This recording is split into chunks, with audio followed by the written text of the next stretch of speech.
तर नमस्कार मित्रांनो, स्वागत आहे तुमचं आपल्या एका नवीन व्हिडिओमध्ये.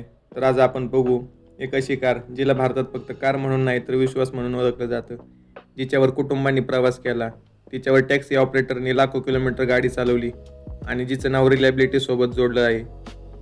पण आता हीच टोयोटा इनोवा एका मोठ्या बदलाच्या टप्प्यावर आहे आणि म्हणूनच आज सोशल मीडियावर एक प्रश्न विचारला जातोय, RIP टोयोटा इनोवा.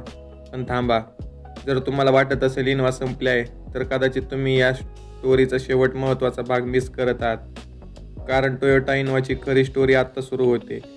जेव्हा इनोवा भारतीय बाजारात आली तेव्हा तिच्याकडे पाहण्याचा लोकांचा दृष्टिकोन वेगळा होता. ही काही फ्लॅशी स्पोर्ट कार नव्हती, ही काही मोठी लक्झरी SUV पण नव्हती, पण तिच्याकडे एक अशी गोष्ट होती जिचे प्रत्येक फॅमिलीला हवी होती: विश्वास, मोठं कॅबिन, कम्फर्टेबल सीट्स, भरपूर स्पेस आणि टोयोटाची रिलायबिलिटी. त्यामुळे इनोवा हळूहळू भारतीय कुटुंबाची आवडती कार बनली. काही लोकांसाठी ती फॅमिली कार होती, काहींसाठी बिझनेस व्हेकल, तर काहींसाठी लॉंग डिस्टन्स ट्रॅव्हलिंगची परफेक्ट साथीदार. आणि अशा प्रकारे इनोवाची फक्त एक मॉडेल राहिली नाही तर ती इमोशन बनली. आता तुम्ही विचारा, टोयोटा इनोवामध्ये असं काय आहे?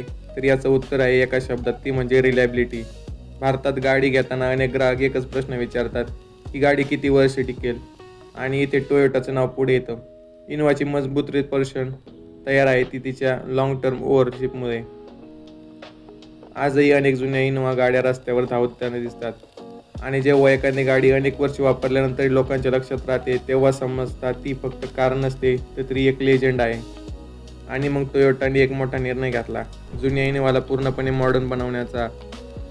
इनोवा क्रिस्टा नवीन डिझाईन, प्रीमियम इंटिरियर आणि जास्त फीचर.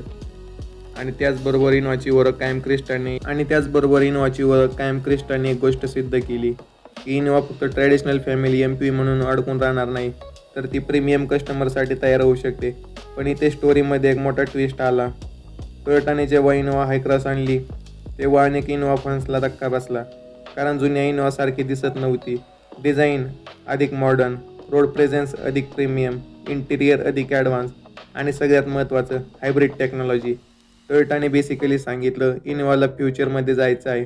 पण इथे एकच प्रश्न निर्माण झाला, जुनी इनोवा आवडणाऱ्या लोकांचं काय? कारण काही ग्राहकांना अजूनही जुनी, कारण त्यांना फॅमिली ड्रायव्हिंग एक्सपिरियन्स पाहिजे. आणि म्हणूनच इनोवाची जुनी आणि नवीन जनरेशन त्यांच्या काही इंटरेस्टिंग डिफरन्स तयार झाला. आता येतो सर्वात मोठा मुद्दा, प्राईस. आज इनोवाचं नाव घेतल्यामुळे अनेक लोकांच्या डोक्यात पहिला विचार येतो, भाऊ बजेट किती आहे? कारण इनोवा आता फक्त प्रॅक्टिकल MPV म्हणून राहिली नाही, ती प्रीमियम फॅमिली व्हेकल बनली आहे.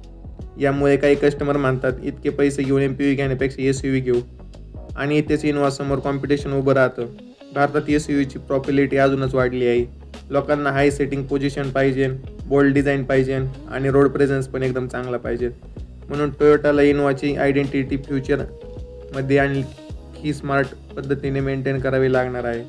पण टोयोटाकडे एक ॲडव्हान्टेज आहे, ब्रँड ट्रस्ट.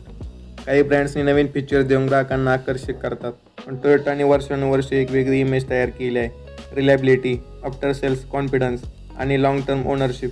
म्हणून इनोवाच्या नावाखाली आजही मोठी व्हॅल्यू आहे.